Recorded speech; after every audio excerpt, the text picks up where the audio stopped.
new at noon. There are some new faces on the Alexandria City Council. News Channel 5, Joel Massey joins us live from Convention Hall at their swearing-in ceremony.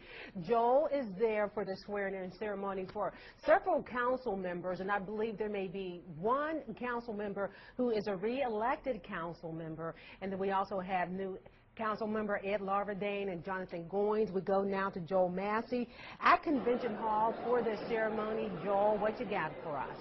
Renee, four council members will be sworn in today. The new members are Ed Larvadane and Jonathan Goins. Councilman Roosevelt Johnson and Chuck Fowler are the incumbents. Councilman at large Roosevelt Johnson was re-elected to his seat in a runoff against Jim Villard, who is endorsed by Mayor Jacques Roy.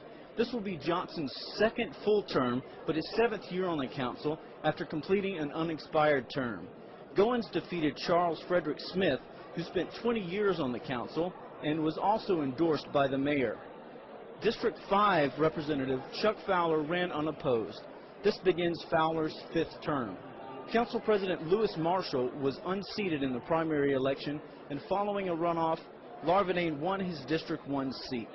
Judges Johnson, Matwire, and Davidson from the 9th Judicial District Court will administer the oaths of office. Renee, back to you.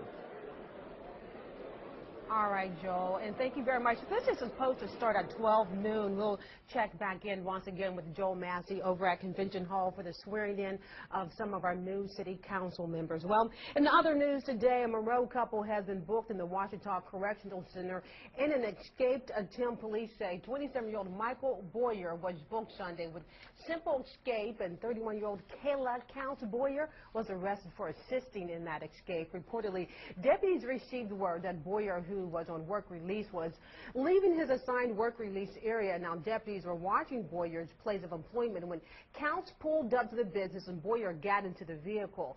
After being pulled over, both the suspects told police they were only going to get something to eat. Well, authorities investigated one vehicle crash that killed 2 people over the weekend on Highway 171 south of New Lano in Vernon Parish. State police say 29-year-old Donzie Lee Smith of Leesville lost control of her pickup truck Saturday and ran off the roadway. The truck collided with a private driveway and overturned. Smith was pronounced dead at the scene. State police say alcohol use is suspected and toxicology tests are pending. Now, Smith's only passenger, 24-year-old William Edward Orme of Anacoco, was ejected from the truck. He was also pronounced dead at the scene. And welcome back. Zion+Hill Church in Pineville is gearing up for 4 days of celebrating. It all begins Thursday with a choir event at the church, Friday a family fun day, then on Saturday at 12 noon a ribbon cutting for their Family Life Center, a $6 million project. And on nationally acclaimed pastor Paula+White visits church as a keynote speaker. She's been at Zion+Hill before. Yeah. We love to bring national speakers to Zion+Hill, and we are very excited that she is coming. She's fired up. I mean, if you love God, you have a good heart to worship, come on down. We're going to have a great time. All right, again, Paula+White will be in the sanctuary of Zion+Hill at 7 p.m. The church is located on Hunter Street in Pineville. Well, today is the 20th anniversary of World AIDS Day, and last year alone, the estimated number of persons living with HIV worldwide was 33.2 million, and 2.7 million were newly infected. Since 1988, individuals and organizations from around the world have come together to bring global awareness to this disease. President Bush will present the World AIDS Day ribbon on the north-covered entrance of the White House. The startling number of people infected with this disease gives rise to the necessity of bringing this issue of AIDS to the national forefront here locally. The Central Louisiana AIDS Support Services is hosting a World AIDS Day walk at 4 p.m. from the Alexandria Courthouse, that's on Murray Street, to the amphitheater downtown, where a vigil is scheduled to be held. Now, the number of deaths so far in the state of Louisiana from HIV or AIDS is at nearly 12,000 people. One of the most active hurricane seasons on record ended over the weekend. In 2008 hurricane season saw 16 named storms, including 8 hurricanes, 5 of which were at least Category 3 strength. In New Orleans, the city nearly emptied as Gustav neared in early September, and Houston, less than 2 weeks later. Officials' calls to hunker down may have kept evacuation routes from clogging before Hurricane Ike struck.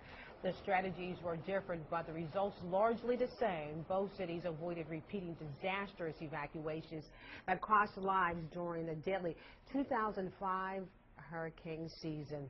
Well, back here on the local front, we're going to check in with Joel Massey, who's at the convention hall for the city council swearing in. And Joel, we got you right there. How's it going? That's going well, Renee. Right now, Roosevelt Johnson is being sworn in, and I'm just going to leave you with some of the sights and sounds here at Convention Hall.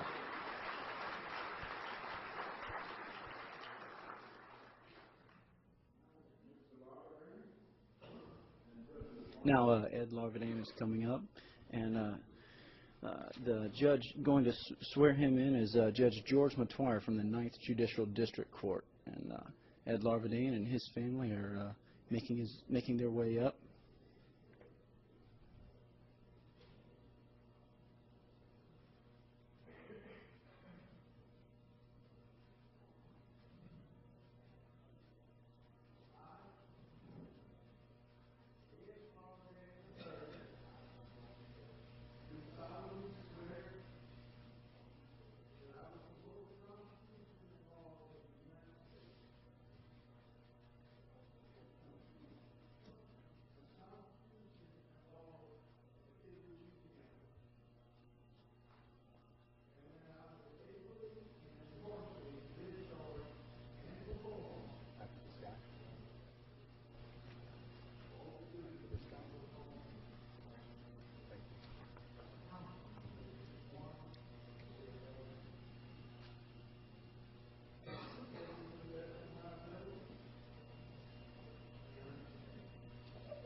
All right, the next two up are